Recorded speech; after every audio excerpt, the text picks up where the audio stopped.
Halo teman-teman, kembali lagi di Grows TV. Kali ini kita akan menceritakan alur cerita saat Vino G. Bastian melawan Antek Dajjal.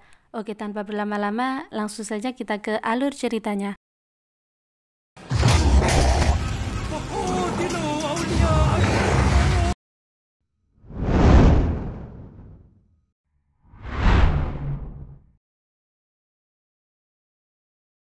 Adegan diawali dengan seorang ustadz bernama Kodrat yang meru'ya anaknya bernama Alif Al-Fatanah. Alif saat itu kerasukan setan bernama As-Su'ala. Kodrat yang merupakan ustadz yang mempunyai karomah meru'yat mencoba meru'yah anaknya sendiri, akan tetapi ia gagal dan Alif pun meninggal dunia. Adegan berpindah 3 tahun kemudian di mana Kodrat yang berada di dalam sel penjara merasa trauma atas kematian istrinya Aziza dan Alif putranya. Hal ini membuat keimanan Kodrat goyah, padahal ia hendak bebas karena mendapat remisi. Tapi menurut Kodrat percuma saja, karena baginya sudah tidak punya siapa-siapa lagi. Tiba-tiba seorang sipir mendatangi sel Kodrat membawa rantai besi. Ya, sipir tersebut adalah sipir penjara yang telah dirasuki setan As-Su'ala. Sudah kukatakan, kau akan pura-pura untuk keluar dari neraka ini, Kodrat.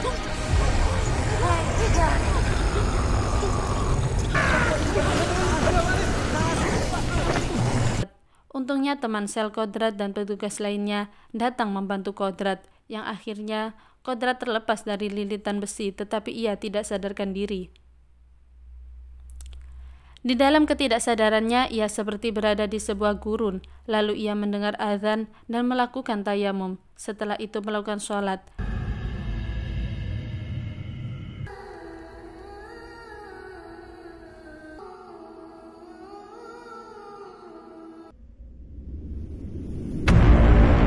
Tiba-tiba ada sinar datang dari langit menyilaukannya, hingga akhirnya ia terbangun, dan ternyata ia terbangun dari mati suri.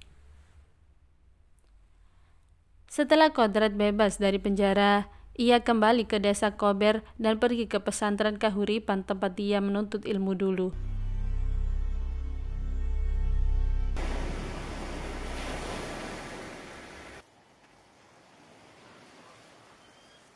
Sesampainya di desa Kober, Kodrat merasa aneh melihat tanah Kober menjadi sangat tandus.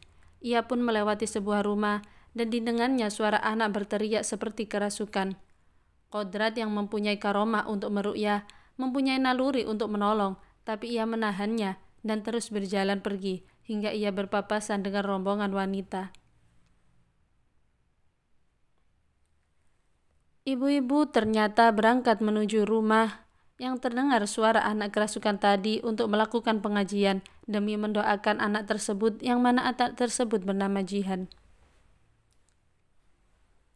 Di tengah pengajian ibu-ibu, tiba-tiba Jihan berteriak histeris dan mengamuk.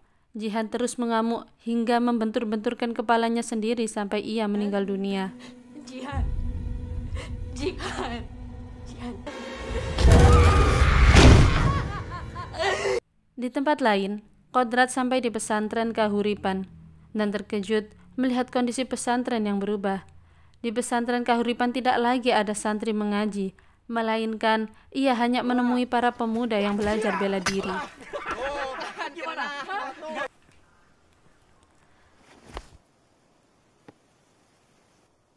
Syukurlah kalau begitu. Pesantren Kahuripan saat ini dipimpin sementara waktu oleh seorang ustadz bernama Ja'far, teman Kodrat dulu, karena Kiai Rohim sakit parah. Ja'far bercerita bahwa awal Kodrat pergi dari pesantren kondisi Kober dan pesantren baik-baik saja. Hingga kematian Alif 3 tahun lalu, tiba-tiba desa Kober berubah menjadi seperti sekarang. Mulai dari gagal panen, hingga para penduduk banyak yang kena gangguan. Ditambah dengan Kiai Rohim yang tiba-tiba sakit parah. Desa dan penduduknya. Ja'far pun bertanya pada Kodrat apa yang sebenarnya terjadi. Di tengah perbincangan mereka, tiba-tiba Ustadz Ja'far dipanggil anak buahnya untuk segera pergi, sedangkan Kodrat menemani Kiai Rohim yang tidak sadarkan diri. Di tempat lain, Ada seorang wanita janda bernama Yasmin yang menunggu anak pertamanya Aisyah yang belum pulang sekolah, sedangkan anak keduanya Alif Amri meminta ibunya bermain dengannya, tetapi Yasmin menolak dan menyuruh Alif untuk tidur. Lalu Alif pun berkata bahwa dia akan bermain saja dengan ayahnya, yang membuat Yasmin khawatir karena ayah Alif sudah tiada, dan saat itu ibunya mengikuti Alif. Lalu ia kaget melihat anaknya tertawa sendiri di depan pintu lemari. Di situ sama siapa? Alif. Tak lama setelah itu, Aisyah pulang dan ibunya berkata bahwa Alif sekarang memiliki kebiasaan aneh dengan sering tertawa di depan lemari. Dan di tengah perbincangan, mereka mendengar Alif berteriak yang setelah itu ia tidak sadarkan diri.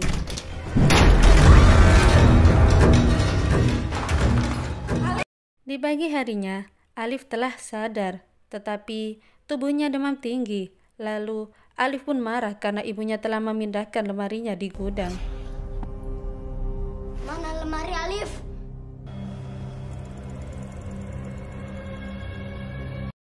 Di pesantren, Kodrat yang tengah berzikir memiliki firasat buruk setelah melihat foto Kiai Rohim jatuh dan kacanya pecah.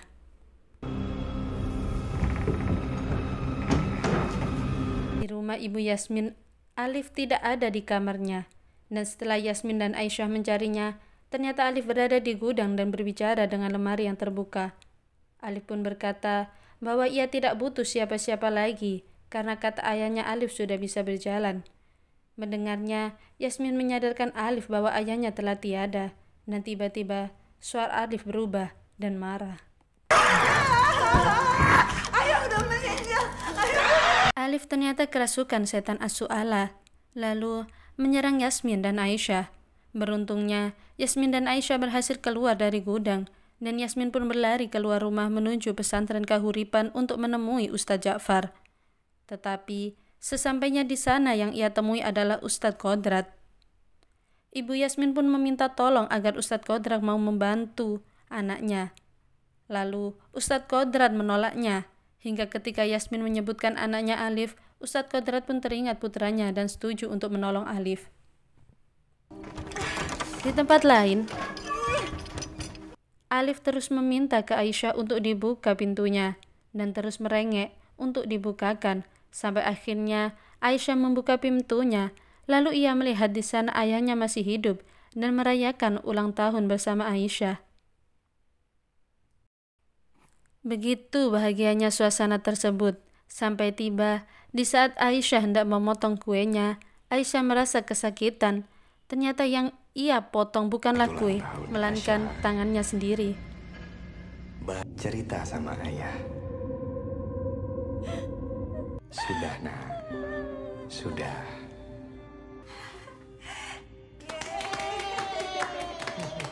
Ikan. Gak mau kehilangan ayah lagi? Potong. Potong. Asya.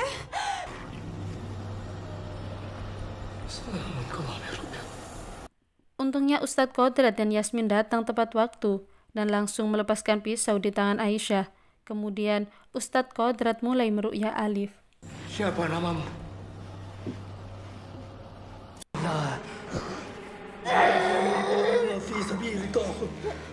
Setelah Ustadz Kodrat meruqyah Alif, ia kembali pulang. Hingga di perjalanan, ia bertemu dengan As-Su'ala.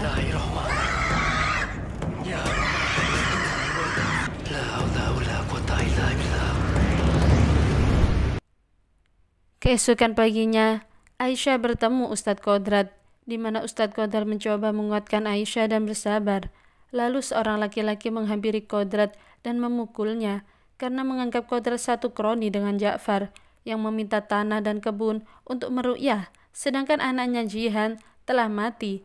Dan setelah itu, Aisyah menjerit karena melihat ibu Jihan bunuh diri.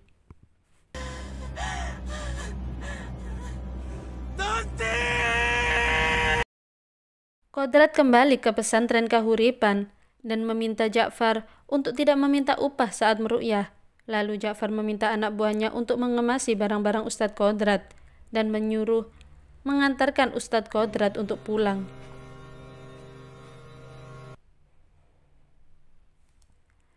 Di malam hari, Ustadz Kodrat berpamitan ke Kiai Rohim untuk pulang, dan di sana Kiai Rohim menyebut nama Ja'far. Lalu Kodrat pun mencari Ja'far dan dilarang anak buahnya dengan alasan sibuk.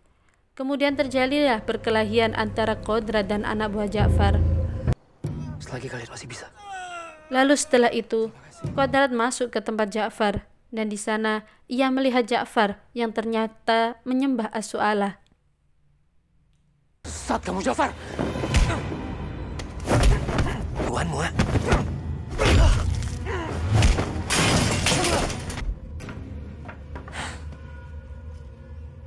Minum darah ini. Ikut aku. Ja'far menyuruh Kodrat untuk menyembah As-Su'alah, tetapi tentu saja Kodrat menolaknya, hingga akhirnya mereka pun berkelahi saling bunuh, dan setelah cukup lama, Ustadz Kodrat pun mampu membunuh Ja'far. Setelah Ustadz Kodrat membunuh Ja'far, bersamaan itu Aisyah masuk dan terkejut melihat semuanya. Ibu! Aisyah dan Kodrat bergegas menuju rumah, dan setelah sampai, mereka menemukan Yasmin yang telah mengubur hidup-hidup Alif. Kali aku gagal membunuhmu ini. Astagfirullah. Assalamualaikum, Ustadz Kodrat. Alif yang mana? As-Su'alah. Laknatullah.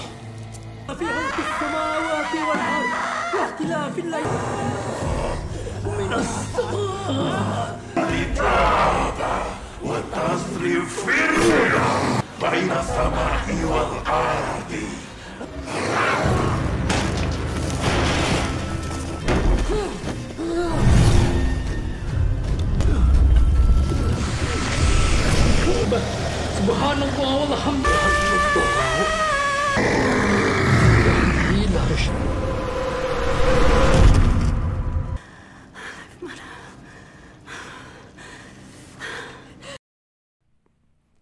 Setelah susah payah, akhirnya Yasmin sadar, sedangkan Kodrat terus menggali kuburan Alif hingga ia menemukan Alif anaknya meminta tolong dan mengajak Kodrat bersamanya dan bersama ibunya.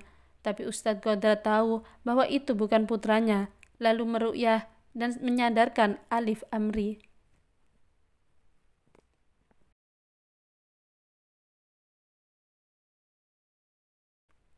Di akhir film diperlihatkan desa Kober yang subur kembali dan pesantren Kahuripan kembali hidup dengan santri-santri yang mengaji. Lalu Kodrat berpamitan kepada Kiai Rohim untuk melanjutkan perjalanannya. Di sini adalah rumahmu. Terima kasih, Kiai. Sama-sama. Saya pamit.